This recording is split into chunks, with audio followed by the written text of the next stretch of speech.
All right, this is going to be Home Entertainment Systems Part 2, and the focus will be on speaker choices. Now, I want to go over first the poll results from what we did on Part 1 a few weeks back. That survey allowed for multiple responses to the same question. Now, there were a total of 51 responses that we have, so that tells me that not everyone participated, and that's all right.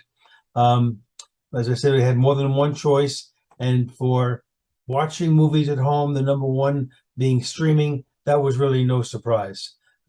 Commercial TV following it, a little bit of a surprise. And then we looked at the sound system used. And what really did surprise me here was that TV speakers, which will probably give you, out of all these choices, the least quality in hearing the full surround that today's movies provide. Most people were using TV speakers, 29. Again, why do I say that they cannot reproduce? Because as television sets have gotten thinner and smaller with the screens, the speakers are that much smaller.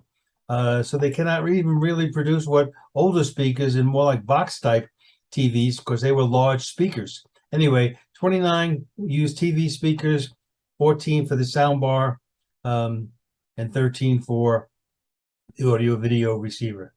All right, so let's move on.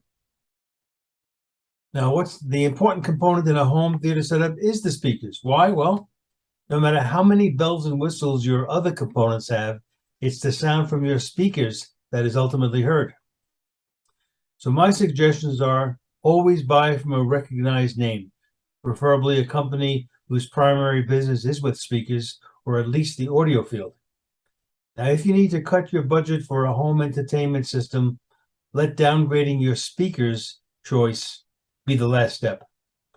And then if you can't afford or don't have the room for a 5.1 setup, consider a quality soundbar with a subwoofer. We're going to cover some of those today. So just quickly regarding the audio video receiver with multiple speakers, there's pros and cons, as there are for all choices.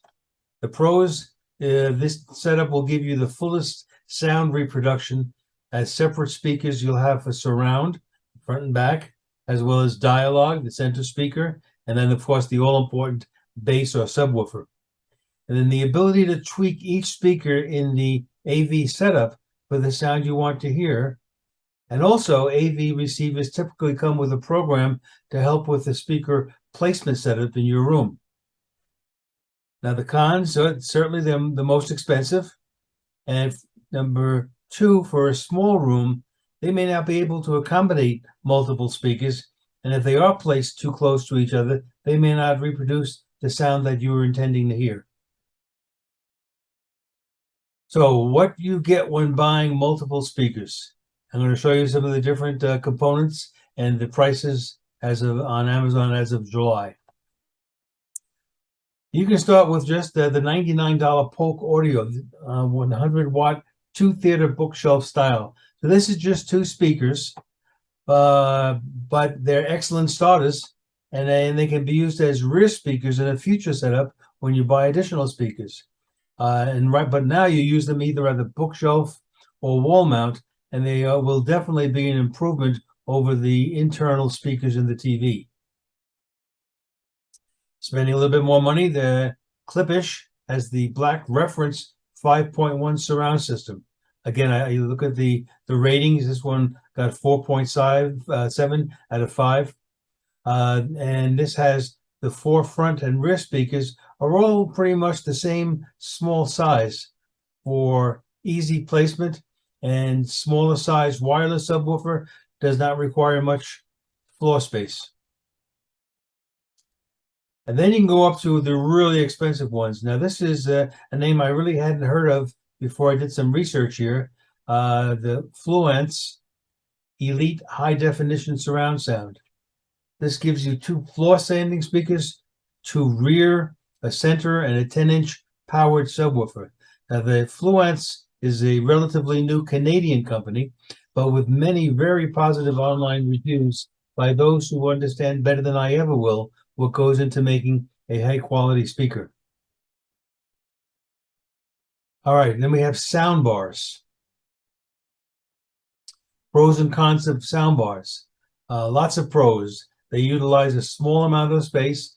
They're typically placed directly below the front of the TV, where it houses several small speakers and an amplifier. And the typical connection between the TV and the soundbar uses the standard HDMI cable. And you can have multiple connections on most of the soundbars. Of course, they allow for attaching other devices, such as a Blu-ray player or game console.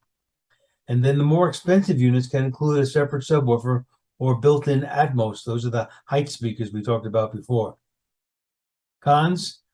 Now, while they provide virtual surround sound, basically with no speakers behind you, they really cannot produce true surround sound, or what a 5.1 setup will give you. What you get when buying a soundbar? Well, there's an $80 version of the Vizio 2.0 home theater soundbar with Bluetooth. Excellent starter, again, as an improvement over TV speakers. You can move up to the almost $150 Samsung. This includes a separate subwoofer, and you connect via Bluetooth. So the subwoofer and the soundbar connect wirelessly. And then even a higher end is Polk, $250 Polk Audio Signor S2 Ultra Slim TV soundbar with a subwoofer. This is wireless with 5 built-in speakers and Dolby digital decoding for the type of decoding that comes with the latest movies. Now, wireless headphones for TV watching. Pros and cons of wireless headphones. The biggest pro is the ability to watch TV as loud as you like without disturbing others. Now, this is particularly useful for those with hearing loss. The transmitter-based system is paired with the headset right out of the box. So unlike Bluetooth, there's no need to pair every time used. And it can be set up where audio plays through both the headphones and the TV speakers. So this would be beneficial to others sitting in the same room you are as you have your headphones on. Cons. Well, of course, health professionals warn against listening to volumes exceeding 90 decibels. And then typically you'll have to choose between the headphone that enhances dialogue or the ones that create this immersive multi-channel sound. I don't believe there's one that can really do both very, very well. And here's what you get when you're buying a wireless headphone. For under $90, Sennheiser comes with the headphone and a charging cradle. Got a pretty high rating, 4.2. This does not work with Bluetooth, though. This is in radio frequency. And that's exactly the kind, I don't have this brand, but that's the kind of headphone I use when my wife has gone to bed and I want to listen to my music or something else loud. These work out very, very nicely. Now, Sony has a pair for about $105, and they specifically say this is for TV watching because they're optimized for cinema with a crisp dialogue and dynamic sound. Now, here's $136 for the Aventry dual wireless headphones. So you get 2 sets of headphones, both paired to the same transmitter. So this is perfect for the husband and wife duo, as an example, where you may want to watch the same movie with headphones, but you want to have it at different volumes. Here you go. Now, here's something new on the scene called the Sony SRS-NS7 wireless neckband Bluetooth speaker with personalized home theater audio. Now, for folks who don't like headphones or earbuds touching their ears or even having to be inserted into the ear, this is the Sony neckband, $298. It's received 4.4 out of 5 rating from 434 users. So as I said, these are relatively new, but I think we'll be hearing more and more about them as people will find these a nice type of sound system that doesn't have to be touching your ears, but you're getting good choices of volume and quality. Now, before I end, I wanted to just talk briefly about ARC, or the Audio Return Channel, and some newer TVs have the enhanced audio return channel. And you'll see this when you're doing your TV setup and connecting your television with your, whether it be the sound bar or whether it be an audio video receiver, and you'll want to connect it to the ARC. So most TVs, receivers, sound bars manufactured in the past 10 years have an HDMI connection labeled ARC or eARC. The ARC lets you get the video and audio through a single HDMI cable. The eARC improves upon ARC by providing greater audio bandwidth and advanced audio signals like the multi-channel Dolby Atmos. eARC is compatible with TVs and components manufactured from about 2019 that support the standard HDMI 2.1. So that's it, folks, for my presentation on home entertainment systems. I hope it was useful and most of all informative. You're working away, you have multiple tabs open, and suddenly the music starts. You have no idea which tab the music's coming from. Let me show you how easy it is today in a Chrome browser to figure that out and stop it. It's Ron Brown with Tech for Senior, where we make videos to help seniors understand technology. Now, you remember the like and subscribe thing? If you'd like to learn about future videos we make, please click the subscribe and notification, and we'll send you a note when we make a new video. Now let's find out which tab is creating that annoying music you want to stop. Read it. That means I can provides click on it peace of and mind, then post it with especially my name. for valuable or And sensitive. Help, this what is gives driving a me lot of crazy. traction. There's too many I can people just talking. light There's too many some power tabs source. open. Sure. Everyone's Have a got surge something protection going on here. somebody else. I gotta stop this. Dislike What it. tabs do I close? This is driving me on nuts. to tell you that pretty search much what protection Twitter is about. Well, that was a terrible situation to be in. Have you ever had the situation where you've had multiple tabs open on the top of your Chrome browser, and all of a sudden something starts playing? Now that could have been music, but we were using it as different YouTube videos. But all of a sudden something starts playing. You may have 2 or 3 channels playing all at once. And because you have so many tabs open, let's look at the top here as I take you up on the top here. You'll see that how many tabs I have. Google News. I have a bunch of news websites open.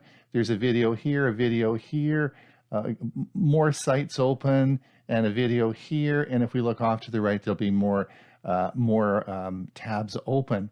So all of a sudden something starts playing and you have no idea what to do. You're just, oh my gosh, where do I stop? How do I figure all this out?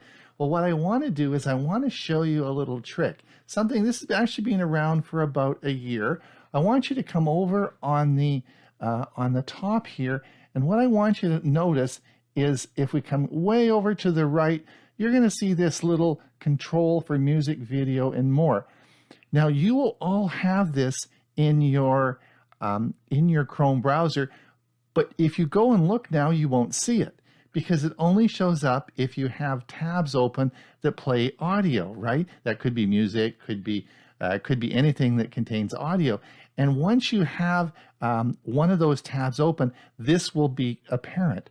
And when you click this, now you're going to see all the tabs that will be there that will be able to play music. So for example, on this particular tab that I have open, if I wanted to start playing it,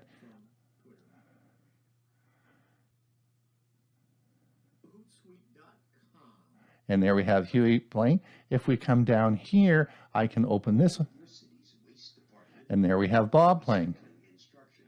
So you can control all the tabs that have music or audio going by simply clicking this little button to the right here. And you'll see that on your Chrome browser. When you have a tab open, it'll automatically appear as long as the tab has audio in it. Pretty cool. And that's going to save my bacon, because otherwise you have to start closing tabs. You have no idea which tab is playing the music or audio. What is an immersive reader using Microsoft Edge plus print-friendly in Chrome? I'm Hewie Poplock. The immersive reader is part of Edge. to open Edge, we click the icon, and we want to go to a website with an article. Let's just pick this one. You would see this article on a web page. There are featured articles and some other information on the screen, but we're only interested in the article. And what we want to do is open up the Immersive Reader, which is part of Microsoft Edge. And we do that by coming up to the address bar, and we have a small icon here. We can either click this or just click the F9 key, and it will open up the Immersive Reader with that article. All we see is any of the article and any graphics that are included in the article. Now, there are several things that we can do in the Immersive Reader.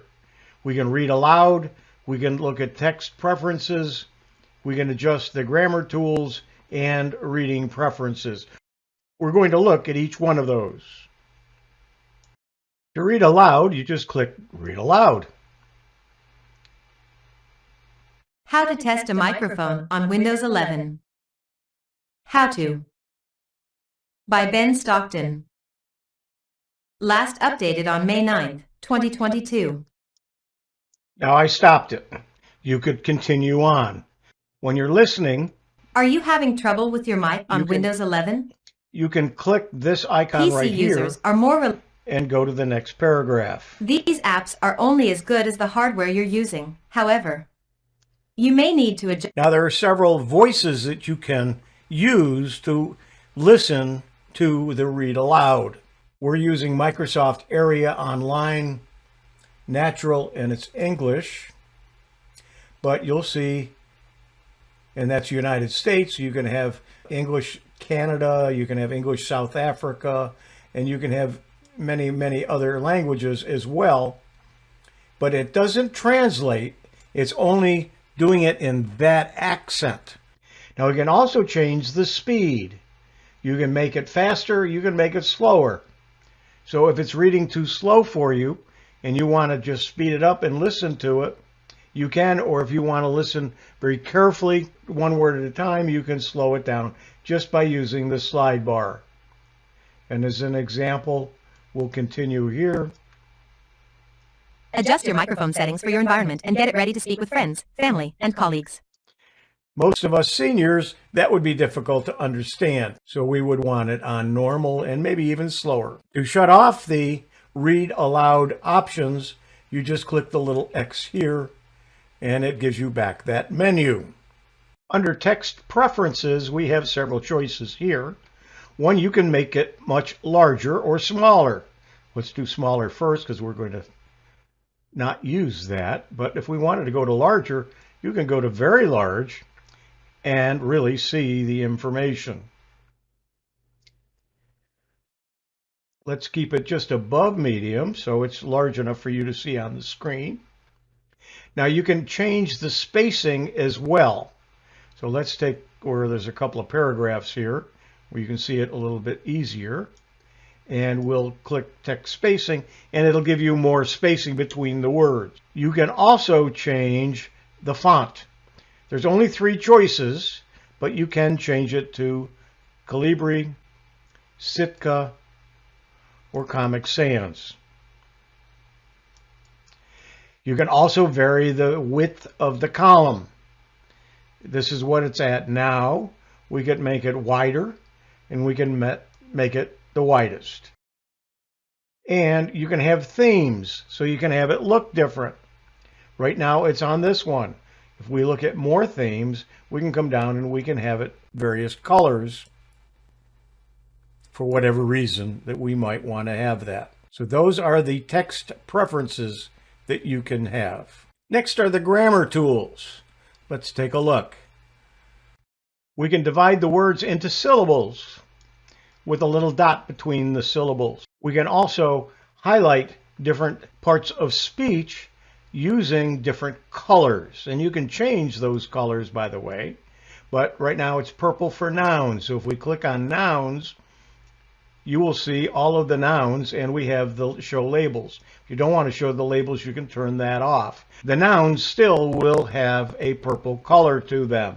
If you want to add the verbs to them, which is a red, you will see that. And again, if you want to show the labels, you will see both the N and the V for the different parts of speech. You can also add adjectives and adverbs. The Immersive Reader reading preferences gives you some line focus, for instance. If you turn that on, you will see one line at a time. You can change that to 3 lines. Let's move that down so you can see what we're talking about, or 5 lines. There's also something called a picture dictionary. If it's turned on, and in this case it is, you can come down and look at different words, and when you do, you'll see like a magic wand. When you click that wand, it'll show you a meaning of the word in picture form. So as we come down to something else, like mic, it'll show you a picture of a mic. A radio, you'll see a picture of a radio. You can translate, but let's take Spanish, for instance. There is a button here that will say translate entire page. It does it that quickly. Of course, the graphics won't change. The article is now in Spanish, where we just turn the translate off. If you're in the Immersive Reader and you wish to print the article in this format, you come up to the 3-dot menu and come down to print. It will open the print dialog box. You'll see what the article will look like if you print it to your local printer. All I would have to do is come down here and click print, and it will print it out. But what if I want to save it as a PDF? If you click this box and choose your printer, you will also see that Microsoft has a print to PDF. When I click on that, instead of printing to the printer, it's going to print to a file with a PDF extension. It'll be able to be read by a PDF reader. You'll see here it says Microsoft Print to PDF. When I click print, it doesn't print. It opens up a dialog box in order for me to save to a folder. Right now we're going to save it to the desktop. We're going to call it Immersive Reader, and we'll save it. Now when we go to our desktop, we will see that we have an Immersive Reader file, and when we double click it, it opens in our default PDF reader. You can now open it, print it, do whatever else you would do with a PDF file. This is the same web page on my Chrome browser. It doesn't have the Immersive Reader. Ron told me about an extension called Immersive Reader that I could add to Chrome, and when I did, it didn't work. It does for him, but for whatever reason I couldn't make it work. So I'm not showing you that. But what I do use in Chrome is something called Print Friendly and PDF. And you'll see that I am pointing to it. I have it as an extension. I've added it to my Chrome browser. When I click it, it shows me the same article with all of the extras removed, very similar to the Immersive Reader, but there's fewer things that you can do with it. But you can print directly from it. You can save it as a PDF and it will download, and you can email it to somebody. You can change the size of the font, but let's move this up a little bit. But when you do, you only have the choice of, you can make it smaller or you can make it up to 130%, and that's it. You can't make it any larger than that. And you can make any picture smaller. So if you wanted to make that picture smaller, you could. Pretty much what you can do with Print Friendly, but the ability to print directly from it or make a PDF from it, Immersive Reader in Edge, you have to go out and go to your print or PDF programs. What is an Immersive Reader? I'm Hewie Poplock.